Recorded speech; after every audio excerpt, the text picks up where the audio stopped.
David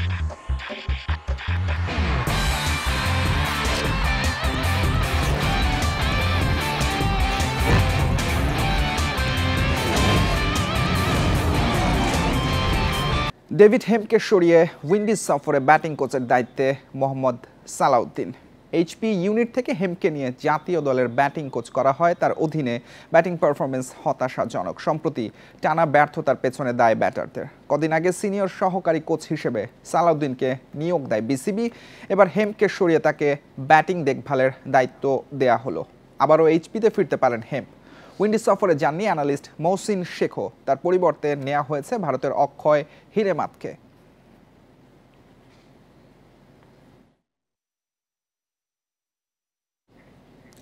Bangladesh ক্রিকেটে উন্নতিতে বড় বাধা তারকাদের মানসিকতা। টেস্ট ওয়ানডের চেয়ে টি-20তে বেশি মনোযোগ দেওয়ায় ক্ষতি হচ্ছে জাতীয় দলের। এ বিষয়ে সবাইকে সতর্ক করেছেন নির্বাচক আব্দুর রাজ্জাক। ঘরোয়াতে যারা ভালো করেছেন তাদের সুযোগ দেয়া হবে ব্যর্থদের জায়গায়, জানিয়েছেন তিনি। জাতীয় দলের তারকাদের জাতীয় লিগে দেখা যায় না, এমন অভিযোগ দীর্ঘদিনের। নতুনদের মাঝেও সেটা ছড়িয়ে পড়েছে। 4 দিনের ম্যাচ তো দূরের কথা, টাকার জন্য সবার মনোযোগ টি-20 ধামাকার দিকে, যেটা বাংলাদেশ ক্রিকেটের উন্নতির পথে বড় বাধা। নির্বাচকেরাও যেন অসহায় এখানে। বিটার ট্রুথ ইজ, সবাই টি-20 খেলার জন্য খুবই উদ্গ্রীব। সবাই টি-20টাকেই ক্রিকেট মনে করছে। এটা হচ্ছে সবচেয়ে কারণ। যদিও আমার কাছে যেটা মনে হয় যে বিপিএল থেকে আপনার প্রিমিয়ার লিগে হয়তো বেশি আর্ন করে প্লেয়াররা, বাট তারপরেও কেন যেন সবার টি-20-র উপর একটা এক্সট্রা ঝোঁক আছে। তো এইটা একটা বড় কারণ। অমিত হাসান জাতীয় ক্রিকেট লিগের ধারাবাহিকতায় দাবি তুলেছেন জাতীয় দলের জন্য। তবে তাড়াহুড়ো করতে চান না নির্বাচকেরা। যারা পারফর্ম করতে পারছেন না তাদের জন্য দিলেন কঠোর বার্তা। এটা না অটোমেটিক প্রসেস। আপনার যখনই কেউ একজন এসে পিছে নক করতে থাকে ডোর, তো যে ভিতরে থাকে সে অলরেডি বুঝতে পারে। তো আমার কিছু করা লাগবে না, এটা কিন্তু সিস্টেমেই হয়ে যাবে যে সে যদি গুড ইনাফ হয়, যে নক করছে সে চলে আসবে, আর যে ভিতরে আছে সে অটোমেটিক্যালি বাইরে চলে যাবে। কঠিন একটা সময়ের মধ্য দিয়ে যাচ্ছে বাংলাদেশ দল। পাকিস্তান রূপকথার পর একের পর এক লজ্জায় পড়েছে দল। উইন্ডিজে কি ঘুরে দাঁড়ানো সম্ভব? আমি আশা করব যে এবার আমাদের প্রত্যেকটা সেক্টরে ক্লিক করবে, লাইক পাকিস্তানে যেমন হয়েছে। আমরা আমাদের ড্রিম টেস্ট সিরিজ খেলেছি, তো আমিও আশা করব যে ওয়েস্ট ইন্ডিজে আমরা ওইভাবেই শুরু করব এবং ওইভাবেই খেলে ফিরব দেশে, স্পেশালি টেস্ট সিরিজ। বড় একটা পরিবর্তনের পর সাফল্যের পথে ফিরতে দরকার সময় ও ধৈর্যর। বাংলাদেশ দল আবারও বড় দলে পরিণত হবে, সেই বিশ্বাস সাবেক তারকা ক্রিকেটারের। Mazharul Islam, independent news. নতুন বিসিবির আরও একটা সাফল্য, মেয়েদের আয়ারল্যান্ড সিরিজের জন্য পেয়েছে স্পন্সর। সুযোগ সুবিধার দিক থেকে ছেলেদের পর্যায়ে না গেলেও মেয়েদের এগিয়ে নিতে নানা আয়োজন বিসিবির। পাইপলাইন ঠিক করতে দেশের অন্যতম সফল কোচ সরোয়ার ইমরানকে নিয়োগ দেওয়া হয়েছে অনূর্ধ্ব-19 নারী দলে।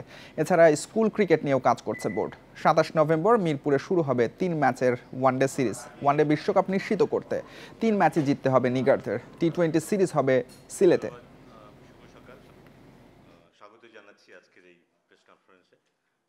সো আমরা যদি নিচের স্টেপগুলোকে একটু শক্তিশালী করতে পারি, তাহলে ওখান থেকে ভালো ভালো খেলার উঠে আসবে। সো এটা শুধু মুখের কথা হলেই হবে না, মাঠের মধ্যে এটা করতে হবে। আমরা আন্ডার 18টাকে শক্ত একটা প্ল্যাটফর্মে দাঁড় করাতে চাই। সেটা যদি আমরা করতে পারি, তারপরে আন্ডার 16 আমরা যাবো। কিন্তু সো যত আর্লি আমরা পিক করতে পারবো, যত আর্লি ওদেরকে মাঠে নিয়ে আসতে পারবো, আমাদের পাইপলাইনটা তত স্ট্রং হবে কিন্তু, এবং উপরের দিকে আমরা ভালো খেলোয়াড় পাবো। সেদিকেই আমরা অ্যাকচুয়ালি মনোযোগী হবো এখন।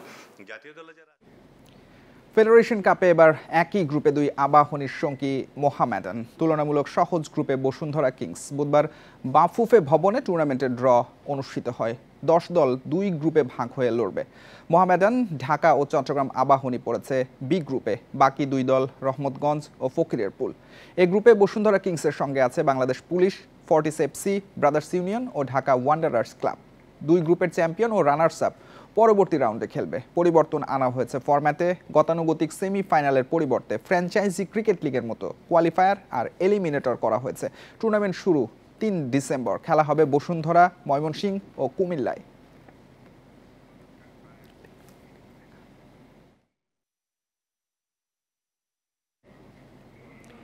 নামমাত্র টিকে আছে বিলিয়ার্ড ও স্নুকার ফেডারেশন। নেই নিজস্ব কার্যালয়, নেই কোচ।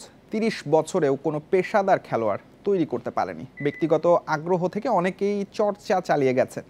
বিগত কমিটির গাফিলতি নিয়ে অসন্তোষ খেলোয়াড়দের। অ্যাডহক কমিটি এসেই পড়েছে চ্যালেঞ্জের মুখে। বাংলাদেশ বিলিয়ার্ড ও স্নুকার ফেডারেশনের যাত্রা শুরু 1994 সালে। 30 বছরেও দেশে এই খেলা সাধারণ মানুষের কাছে রয়ে গেছে অপরিচিত। এত বছর পার হয়ে গেলেও এই ফেডারেশনের নেই নিজস্ব কোনো কার্যালয়, খেলোয়াড়দের নেই কোনো কোচ। ফেডারেশনের সব ব্যর্থতার দায়বর্তায় দীর্ঘকাল ধরে দায়িত্বে থাকা বিগত কমিটির 3 দশক ধরে থাকা সাধারণ সম্পাদকও প্রয়াত হয়েছেন।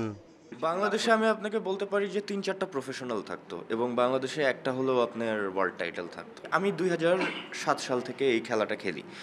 সো আমি 2010ও যদি ধরি, 2010 থেকে যদি ফেডারেশন আমাদের স্ট্রং হতো তাহলে আমি 2017 সালে ন্যাশনাল চ্যাম্পিয়ন হতাম না, আরও আগে হতাম। আমি দেশের বাইরে যে ওয়ার্ল্ড চ্যাম্পিয়নকে 2021 সালে হারাতাম না, আমি আরও আগে হারাতাম। এত জরাজীর্ণ অবস্থার পরও দেশের বিলিয়ার্ড ও স্নুকার খেলোয়াড়ের অর্জন এই ট্রফিগুলো। নেপথ্যে ছিল বিলিয়ার্ড প্রিয় ব্যবসায়ীর আর্থিক পৃষ্ঠপোষকতা। ফাইন্যান্সিয়াল কোনো সাপোর্ট আমরা ফেডারেশন থেকে পাইনি। আমি যে কয়বার গিয়েছি আমি সববারই আমার পার্সোনালি কিছু বড় ভাই আছে, কিছু ছোট ভাই আছে, তাদের ফ্রেন্ড সার্কেল, তাদের থ্রুতে ফাইন্যান্স সাপোর্ট অ্যারেঞ্জ করতে হয়েছে। সম্প্রতি জাতীয় ক্রীড়া পরিষদ এই ফেডারেশনের 15 সদস্যের নতুন অ্যাডহক কমিটি গঠন করেছে। 30 বছর পর দ্বিতীয় সাধারণ সম্পাদক পেল ফেডারেশন। কমিটির সামনে চ্যালেঞ্জ দেশের এই খেলার জাতীয় ও আন্তর্জাতিক পরিসর বাড়ানোর। আন্ডার-13, আন্ডার-12 ক্যাম্পেইন শুরু করতে পারি, নতুন নতুন প্লেয়াররা অনেক উঠে আসবে এবং আমাদের ক্লাব বাড়াতে হবে, দেশের কমার্শিয়াল ক্লাব বাড়াতে হবে। ক্লাব থাকলে প্লেয়ার থাকবে, প্লেয়ার দিয়ে ক্লাব, দুইটা সমানভাবে চলতে হবে। বিলিয়ার্ড ও স্নুকার ফেডারেশন অ্যাডহক কমিটির প্রথম সভা চলতি মাসে। আর্থিক সংকট চিহ্নিত করে ধাপে ধাপে কাজ শুরু করবে বিবিএসএফ। পিয়াস সাহা, ইন্ডিপেন্ডেন্ট নিউজ, ঢাকা। সাবজয়ী নারী দল পেল বিসিবির অর্থ পুরস্কার। বুধবার মিরপুরে 20 লাখ টাকার চেক হস্তান্তর করেন বিসিবির সভাপতি ফারুক আহমেদ। নেপালকে হারিয়ে টানা দ্বিতীয়বার সাব শিরোপা জয়ের পর নারী দলের জন্য পুরস্কার ঘোষণা করেছিল বোর্ড, এবার সেটা বুঝিয়ে দেয়া হলো। এই ছিল আজকের যত খেলায়। আমন্ত্রণ পরের আয়োজনে।